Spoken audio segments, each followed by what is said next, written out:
Легкий смог поднимался над лесом. На ветках старых дубов сидели несколько ворон. Изредка каркая, они важно ступали по широким веткам. Вдалеке стучал дятел, пытаясь вытащить очередного жучка из трухлявого старого пня. Лес потихоньку просыпался после ночи. Первые лучи солнца осветили лицо человека, который вступил в лесное царство. Артем пробирался сквозь лесную чащу. Острые ветки больно царапали лицо, руки, разрывая на клочки рубашку. В руках он нес маленького ягненка и всячески пытался защитить его от веток, которые неумолимо опутывали старую тропинку, преграждая путь. В пустых белых глазах Артема не было страха или боли, только смирение и послушание этому странному голосу, который звучал у него в голове. Он не понимал, как здесь оказался, и откуда на его руках появился этот белоснежный ягненок.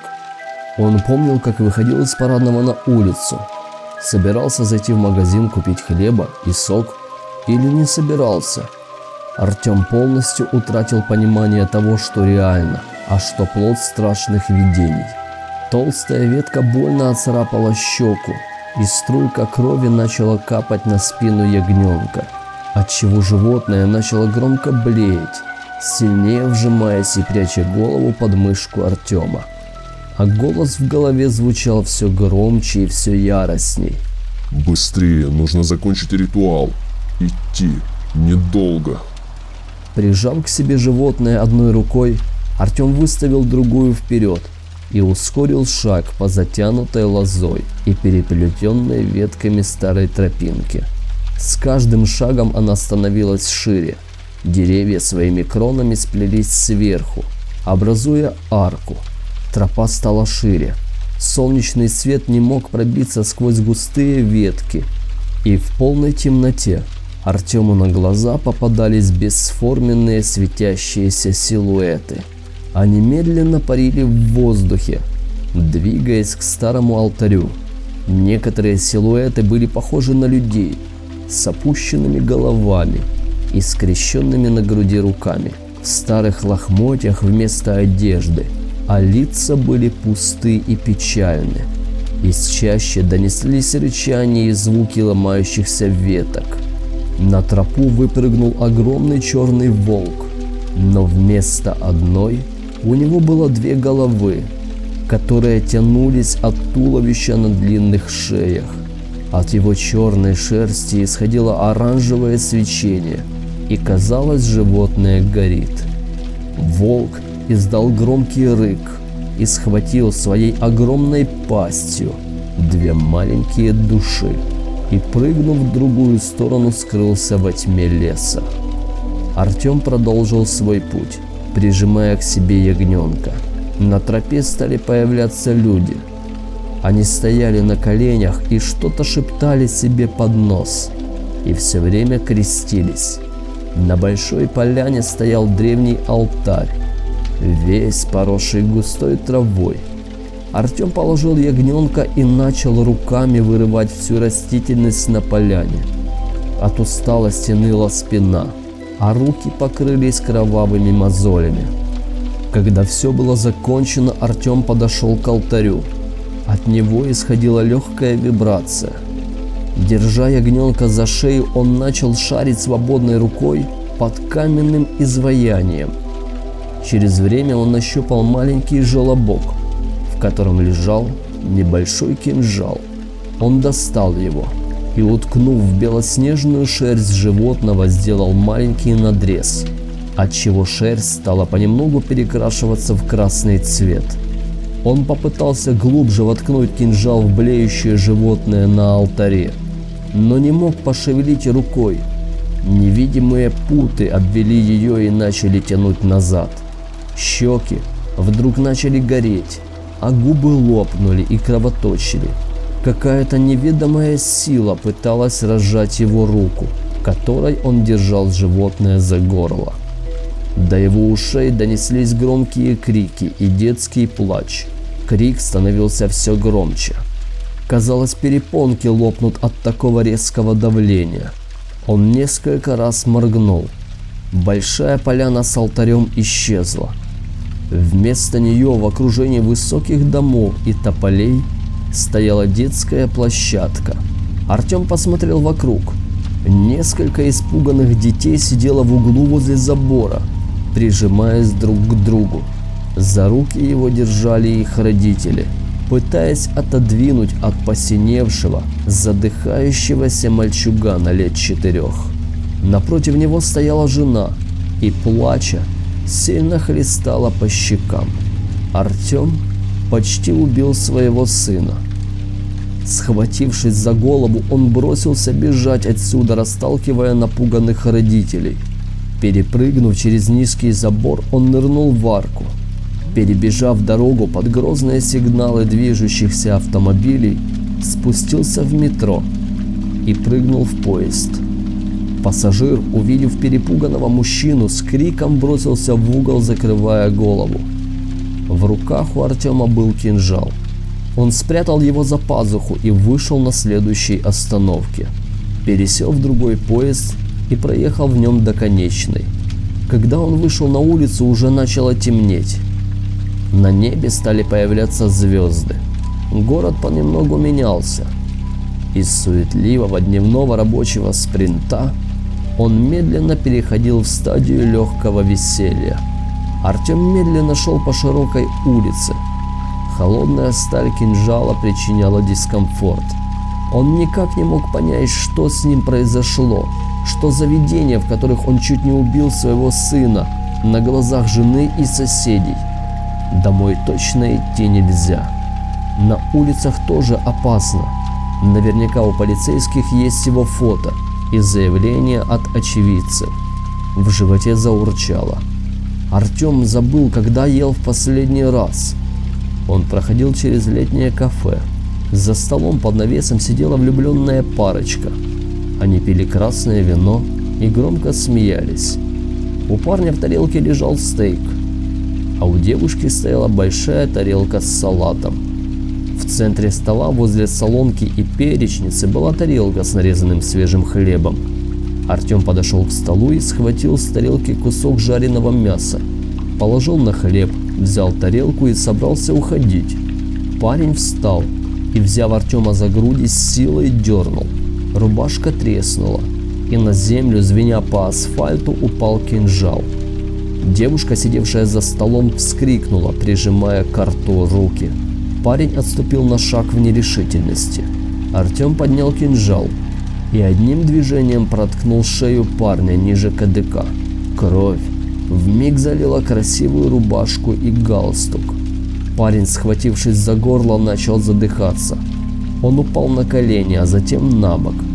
Несколько раз дернулся и затих. Артем быстрым шагом прошел в переулок между домами и вышел на другую сторону проспекта, где находилась большая набережная. Было очень странно. Только что он убил человека, но не чувствовал ни печали, ни сожаления, как будто убил таракана. Голос вновь зазвучал в голове. Как давно Артем его не слышал. Вчера закончились таблетки, которые он принимал еще с детства. Он вспомнил, что сегодня собирался идти в аптеку. В кармане рубашки он нашел рецепт. Но голос опередил его, наслал на него страшные видения. Артем не мог сопротивляться. Он просто слушал и запоминал. 10 душ. Нужно найти 10 душ. Нет, 9. Парень первый. Отсчет пошел. Времени до утра, и я буду свободен. Артем повторял эти слова все громче, пока не перешел на крик, который быстро разнесся по округе. Когда он пошел вдоль набережной, его зрение изменилось. Вместо простых людей в разных одеждах он видел светящиеся души. Люди светились по-разному, от темно-красного до ярко-белого.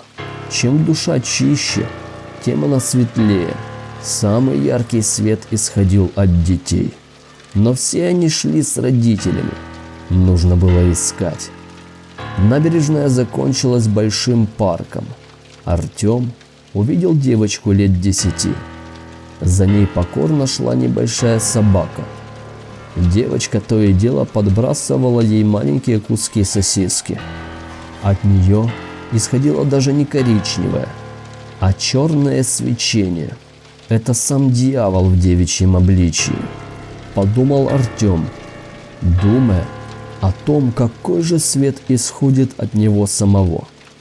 Девочка прошла через пруд с лебедями и скрылась в старом магазине, а он продолжил свой путь дальше, выискивая подходящие души. На скамейке возле остановки сидел парень с большим букетом цветов. Белые астры. Прекрасный подарок для любимой. Но не сегодня. Сегодня будет пир стервятников. Артем сел рядом с парнем. Он смотрел на его молодое мечтательное лицо, на карие глаза, которым не суждено увидеть рассвет. Мог ли Артем что-то изменить? Если есть Бог, почему он не пошлет пьяного водителя, который на полной скорости влетает в остановку, сминая его в бетон и металл? Но Бога здесь нет. Здесь только первобытное зло. Это ритуал очищения. Забрать 10, чтобы жили миллионы. Честный обмен. Артем поднял бетонную урну и, зайдя парню за спину, с размаху ударил по голове. Куски бетона разлетелись в разные стороны. На черепе от затылка до макушки появилась трещина, из которой вытекала кровь и куски мозга вперемешку с бетоном. Букет цветов упал рядом. Белый бутон на зеленом стебле стал перекрашиваться в бурый цвет. Артем подхватил цветы и стал разбирать его, пока в руках не осталось 4 цветка. К остановке подходила девушка в красивом желтом платье. Она помахала рукой, думая, что это любимый ждет ее. И он ждал, только не здесь. Артем видел, как тени оплели светлую душу парня и потащили через водосток под землю. Когда девушка подошла вплотную, улыбка на лице сменилась на удивление. А увидев лежащего на земле человека и разбросанные цветы, глаза ее стали большие от ужаса. Она открыла рот, чтобы закричать, но Артем опередил ее сильным ударом по шее. Девушка захрипела, отступая назад.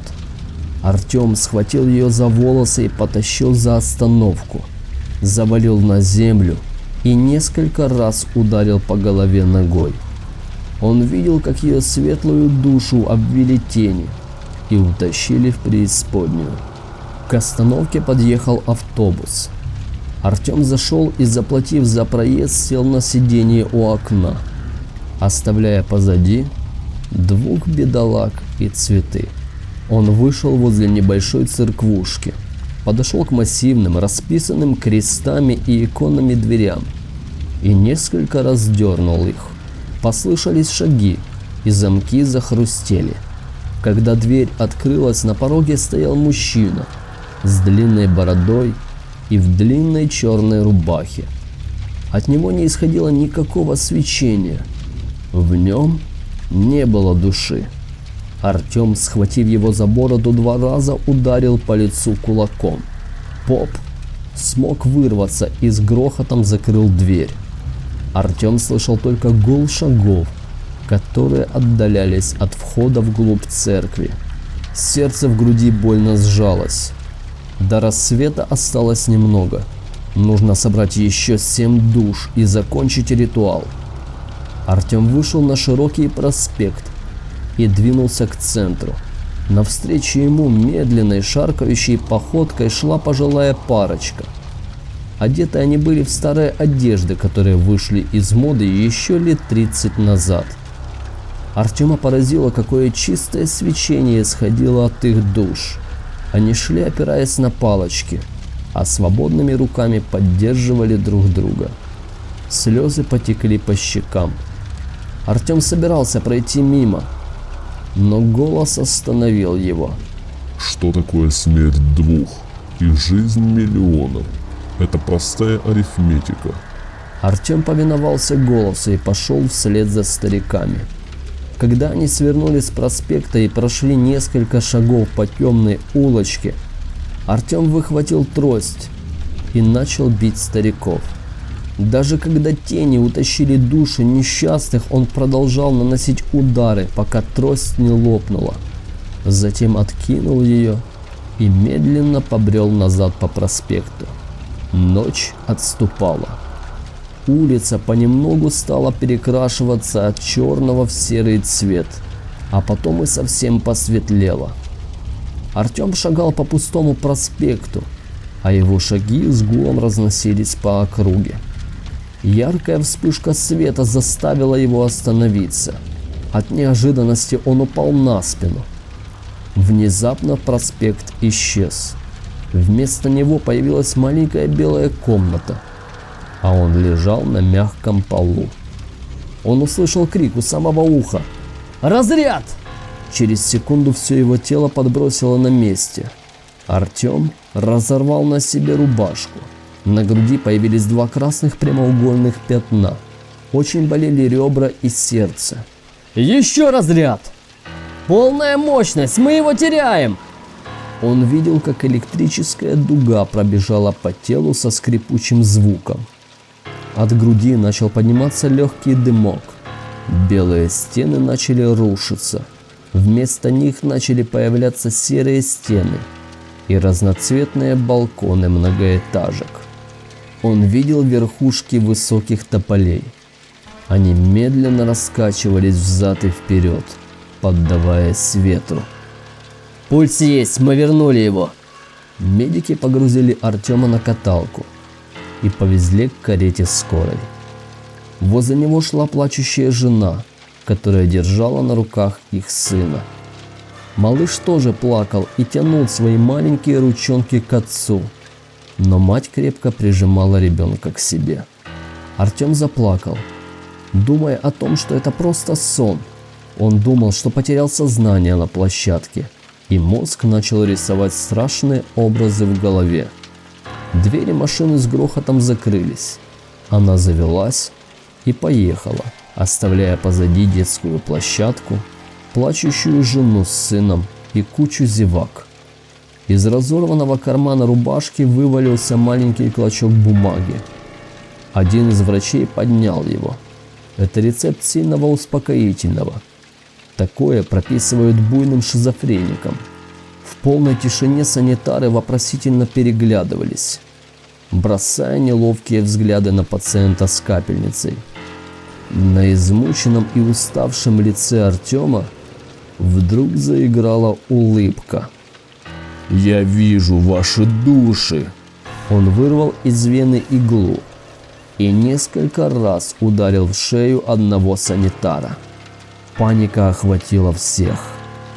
Они видели, как их товарищ истекает кровью, как он хрипит и задыхается, но никто не шевелился. Как ягнята, они покорно ждут своей очереди умереть. Прозвучал голос в голове. Артем схватил скальпель со стола и, притянув за волосы следующего, разрезал горло от уха до уха. Кровь начала фонтаном бить на оставшихся работников скорой. Они начали колотить дверь автомобиля, пытаясь убежать. Кто-то из них задел рычаг, и дверь распахнулась. Оба санитара вылетели на проезжую часть, сразу попав под колеса мусоросборщика.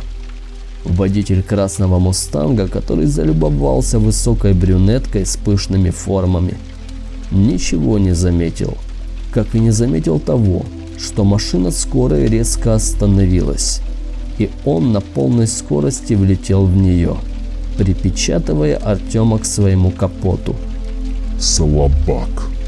Услышал Артем в своей лопнувшей от сильного удара голове.